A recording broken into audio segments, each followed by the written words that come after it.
Hello student, তোমরা যারা ক্যালকাটা ইউনিভার্সিটির আন্ডারে সেমিস্টার 4-এর ছাত্রছাত্রী আছো এবং তোমাদের রাষ্ট্রবিজ্ঞান সাবজেক্টে অনার্স আছে, তোমাদের জন্য আজকের ক্লাসটা খুবই গুরুত্বপূর্ণ।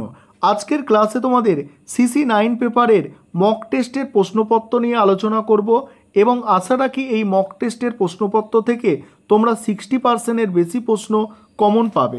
চলো দেখে নাও মক টেস্টের প্রশ্নপত্রটা।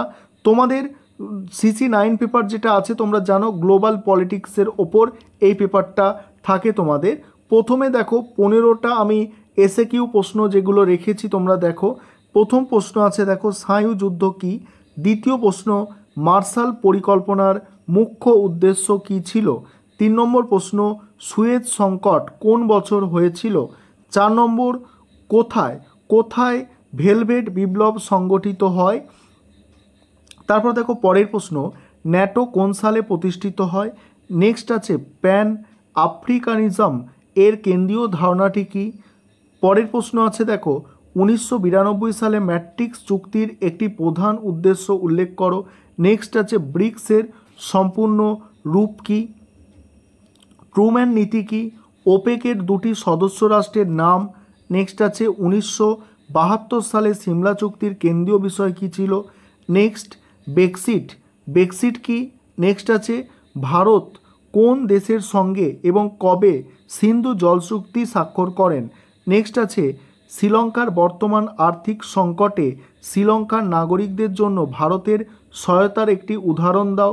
নেক্সট আছে স্থিতিশীল উন্নয়ন বলতে কী বোঝো? এবারে 10 নম্বরের প্রশ্ন মডিউল 1 থেকে যেগুলো রেখেছি দেখো।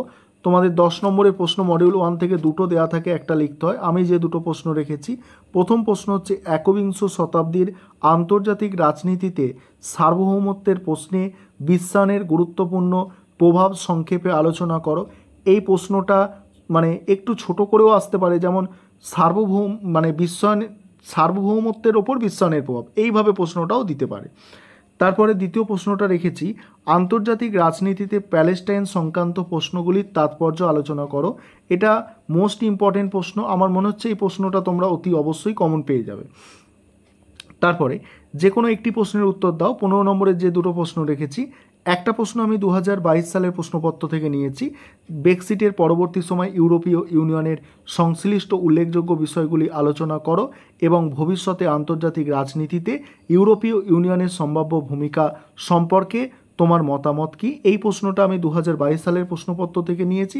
এবং আরেকটা প্রশ্ন যেটা রেখেছি, নির্জোট আন্দোলনের সূত্রপাত কিভাবে হয় আর উন্নয়নশীল দেশসমূহের ক্ষেত্রে এই আন্দোলনের ভূমিকা ও প্রাসঙ্গিকতা আলোচনা করো।